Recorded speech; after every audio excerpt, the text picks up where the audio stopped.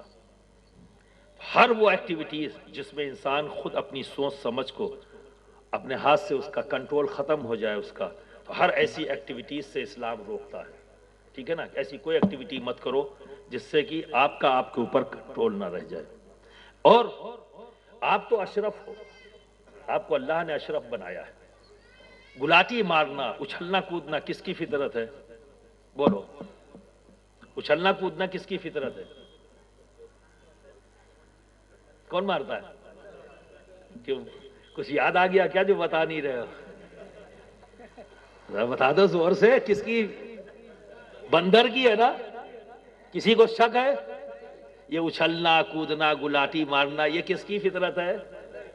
بندر، یہ بھی اللہ کی مخلوق ہے، ٹھیک ہے؟ پر اس سے افضل کون ہے؟ آپ، کیونکہ آپ اشرف ہیں۔ اللہ کی ساری مخلوق میں آپ اشرف ہیں۔ اللہ نے آپ کو بڑا بنایا، تو جو بڑا ہے وہ چھوٹا بننے کی کوشش کرے تو بیوقوف کہلائے گا یا عقل مند؟ بولو، بیوقوف کہلائے گا نا؟ اس پر آپ متفق ہیں؟ یہ بڑا اہم مسئلہ، اس کو بھی ہاتھ اٹھا کے بتا دو، مجھے سمجھ میں آ جائے آپ نے سمجھ لیا۔ یعنی بڑا اگر چھوٹا بننے کی کوشش کرے، سمجھے نا، تو کیا کہلائے گا؟ مجازن تو چھوٹا بن سکتا ہے، مجاز میں نرمی پیدا کر کے، لیکن اپنے آپ کو اس ایکٹیویٹیز میں لائے، ٹھیک ہے نا، برائی کی طرف، تو یہ کون ہے؟ برا، عقل مند نہیں ہوا نا، ٹھیک؟ تو ڈی جے بجانا، شور شرابہ کرنا اور اس پہ اچھلنا کودنا، تو اللہ نے آپ کو اشرف بنایا، آپ بندر بننے کے لیے راضی ہو رہے ہو؟ اللہ نے بنایا اشرف، اللہ نے آئیڈیل بنایا تمہیں، تمہارے کنٹرول میں اس کی ساری مخلوق ہے۔ ارے یہ بندر بھی تمہارے ہی کنٹرول میں، تم بندر کے کنٹرول میں کب چلے آئے؟ اگر اسی طرح سے اچھلتے کودتے رہے تو کہیں ایسا نہ ہو کہ بندر کے ہاتھ میں رسی ہو اور آپ اچھل رہے ہو، ڈگڈگی وہ بجا رہا ہو، آپ سمجھے نا؟ تو سب سے بڑا بندر ہے ابلیس، ڈگڈگی اس نے ہاتھ میں لے لی اور آپ کے گردن میں اس کی رسی پڑی ہے، وہ ڈگڈگی بجا رہا ہے، یعنی ڈی جے بجا رہا ہے، اور رسیوں سے وہ ہلا ہلا کے آپ کو اچھل کود کرنے پہ مجبور کر رہا ہے۔ ذرا سا غور کر لو، آپ اشرف ہو، آپ اشرف ہو، اللہ نے آپ کو اشرف بنایا ہے، آپ نبی کے امتی ہو، آپ وہ ہو جدھر سے نکل جاؤ لوگ آپ کو دیکھ کر یہ کہیں دیکھو یہ مسلمان جا رہا ہے۔ جب تم کسی سے معاملات داری کرو تو سامنے والا یہ چیخ کر کہے ہاں مجھے اسی سے معاملات داری کرنی ہے، کیونکہ یہ مسلمان ہے، بے ایمانی نہیں کر سکتا، یہ غلط نہیں کر سکتا، یہ سنجیدگی کو ختم نہیں کر سکتا، کسی برے کام میں ہاتھ نہیں ڈال سکتا۔ یہ آپ کو منوانا ہے، آپ سمجھ رہے نا؟ یہ بھی نبی کی سیرت ہے۔ کیا کرنا ہے؟ منوانا ہے اچھائیوں کو، تاکہ دنیا آپ کو دیکھے نہیں، شور شرابہ نہیں، یہ لوگ نہیں کرتے، ان کا کوئی بھی پروگرام ایسا نہیں ہوتا جس میں وحشت ہو، جس میں دہشت ہو، ان کے ہر پروگرام میں سنجیدگی نظر آتی ہے۔ تو دوستو، جلوس محمدی بالکل نکالنا یہ ہمارا پیدائشی حق ہے، ہر سنی مسلمان کا پیدائشی حق، ضرور نکالیں گے، لیکن بھائی نبی کی سیرت کے مطابق نکالو۔ اب مجھے تم یہ بتا دو کہ سیرت کے کس پارٹ میں یہ اچھل کود نظر آئی، بتا دو، یا محبت کرنے والوں نے کب یہ اچھل کود کی؟ نہیں ہے نا؟ تو جو محبت کرنے والوں نے کیا ہے اور جو نبی کی سیرت ہے وہی نکل کے تو پیش کرنا ہے آپ کو۔ تو درود پڑھتے ہوئے، نبی کی نعت پڑھتے ہوئے نکلیے آپ، جب سڑک پر ہوں تو آپ جلوس ایسے لے کے نکلیے کہ ادھر سے دوسرے لوگ بھی گزر سکے، اب ایک سائیڈ آپ لے لیجئے، دوسرے سائیڈ سے نکلنے دیجئے۔ خود کے کچھ والنٹیئرز ہونے چاہیے جو سڑکوں پہ کھڑے ہو کے ماپ کو نکال دیں جو آپ کے جلوس میں شریک نہیں ہیں۔ یہ نکالنا بھی سیرت ہی کو بتا رہے ہو۔ یہ بھی جو انداز اختیار کرو گے نا، یہ بھی آپ کا دعوت کا سلسلہ جاری ہے، یہ بھی دعوت کا سلسلہ ہے دوستو۔ پولائٹ ہو کر بڑے پیار سے، بھائی ادھر سے آ جاؤ، ادھر جلوس جا رہا ہے، آپ آئیے، میں آپ کو ادھر سے نکال دیتا ہوں۔ یہ انداز جو آپ اختیار کرو گے نا، یہ بھی آپ دعوت دے رہے ہو، یہ بھی نبی کی سیرت کے مطابق کام ہو رہا ہے۔ تو میرے دوست، کوئی ایسا کام مت کرنا، ٹھیک ہے؟ جب کبھی بھی کوئی انگلی اٹھاتا ہے، عمل ہمارا ہوتا ہے اور انگلی ہمارے دین پر اٹھتی ہے۔ اے مسلمانوں، اس ظلم سے اپنے آپ کو بچاؤ، اس ظلم سے اپنے آپ کو بچاؤ۔ اسلام میں کوئی کمی نہ کل تھی، نہ ہے، نہ ہوگی، ٹھیک ہے نا؟ کمی ہم میں ہے، ہمیں دیکھ کر لوگ اسلام کو سمجھنے کی کوشش کر رہے ہیں، ٹھیک ہے؟ تو جب ہمیں دیکھ کر سمجھنے کی کوشش کر رہے ہیں، آؤ اپنے آپ کو بدل لیں تاکہ ہمارے دین کے خلاف کوئی انگلی نہ اٹھا سکے۔ اللہ ہم سب کو نبی کی سیرت اور اولیاء کرام کی تعلیمات کے مطابق زندگی گزارنے کی توفیق عطا فرمائے۔